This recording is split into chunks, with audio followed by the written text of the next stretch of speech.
those factors, and then we need to do that right as quickly as Don comes up with a concept. Now, I've heard of this concept, design build. What does that mean? And how does that benefit a pastor? Many times, and the world is changing. We all know the world's changing. Used to, you had an architect draw up a set of plans, and then you took those plans and you showed them to several firms and they bid on it. That was the old days. I like to call that design, bid, build, and sue. In today's world, we need to understand all the issues, and a design-build entity, meaning one entity that provides the design and the construction, is a new approach. And so the architect and the builder can't look at each other and point a finger. They're on the same team. Does that save me money? Absolutely. How so? The lawyers aren't making all the money. Now, if there's any attorneys here, I don't mean to offend you, but it's gotten out of hand. And everybody wants to sue everything, anybody for everything. But this eliminates all the controversy, or works to eliminate it. So it sounds like what I want to do is put together a team, so have somebody do master planning, programming, have somebody to come in and help me establish my budget, have the contractor and architect all working together simultaneously to ensure that I have a fluid process.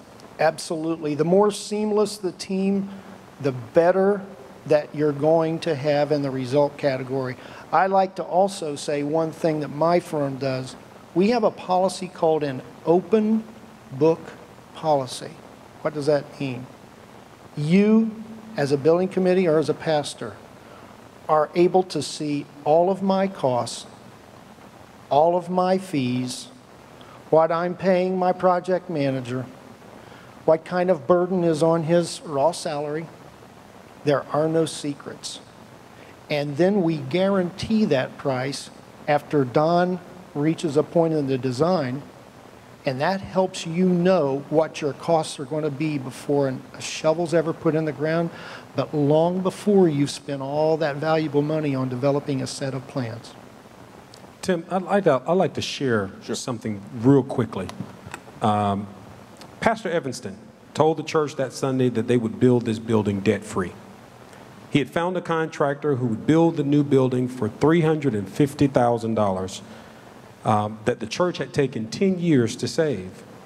Now, although this builder's price was less than half of the $750,000 average bid price that the other three bidders gave, Pastor Evanston ignored the red flag and signed a contract with Gotcha Construction.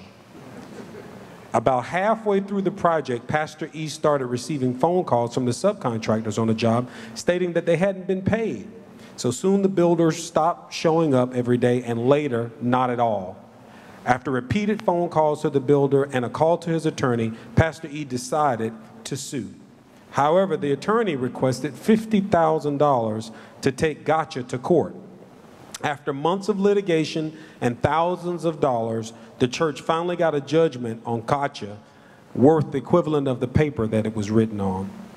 Now, $400,000 down, half-completed building, and a very anxious and disappointed congregation, Pastor Evanston goes to a bank to borrow additional money to complete the church. The only problem was no bank would agree to make the loan for the additional $400,000 to complete the church and pay off the collection of liens now on the property. Believe it or not, this is an actual case. I've changed the names to protect the innocent.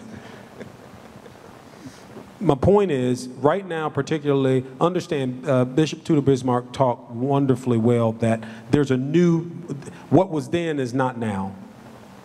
We're living in a different, there's a shift, there's an entirely different time period that we're living in, and you have to understand that a ton of residential contractors, a ton of small building contractors, and nothing against a building contractor, but you have a lot of contractors that are flooding into whatever avenue that they see.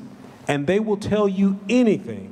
If your budget is $500,000, guess how much their price is? It's $500,000, regardless to whether this is a $700, $1 million facility.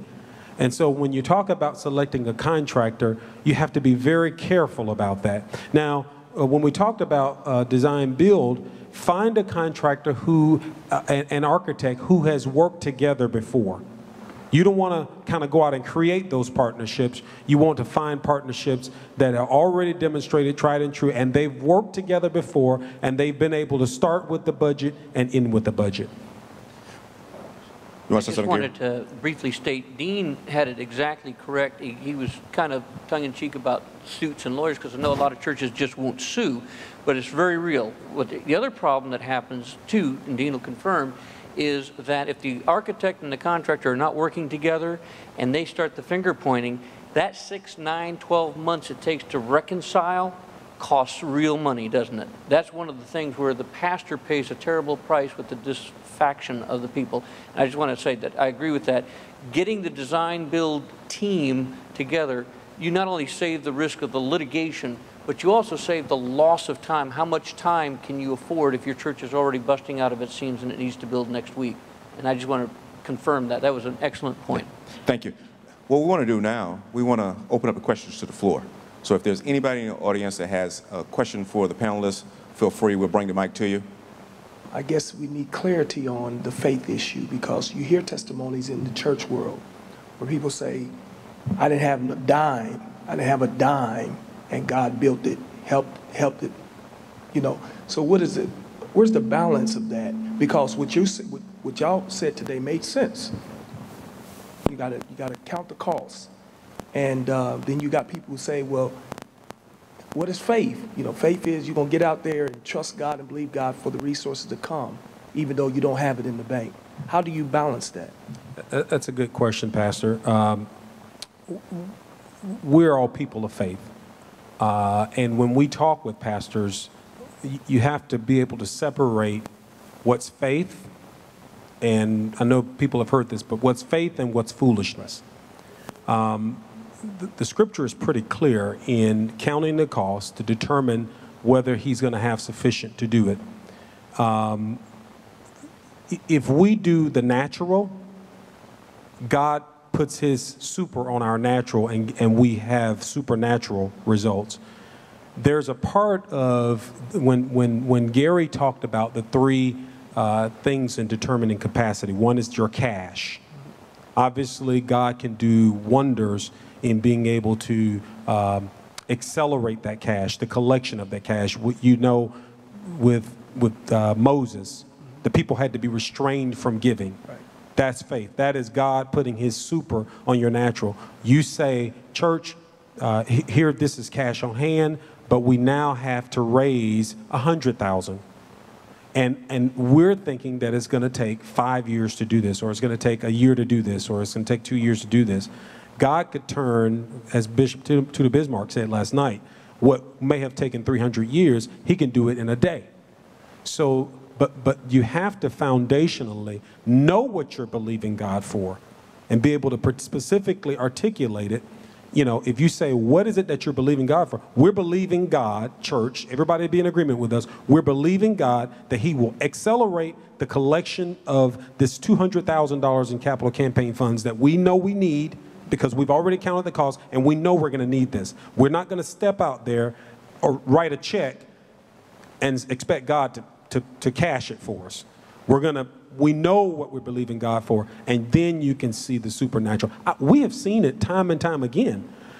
We've even had construction projects where we've started the construction process, and we knew that the part that the church had to raise between now and that point was, $100,000. And we've moved forward in a staged fashion, moving progressively in prayer, but you've got to have a plan. You can't just do that and say, we're just believing God, and you don't do anything from a pastoral standpoint to be able to push the vision, to be able to, get people to exercise faith, all kinds of things. And one thing I just want to add out there, we talked about additional streams of revenue, but one source of revenue that pastors, and I think there's a theme through this conference that has really been talking about this, is marketplace ministry in your congregation.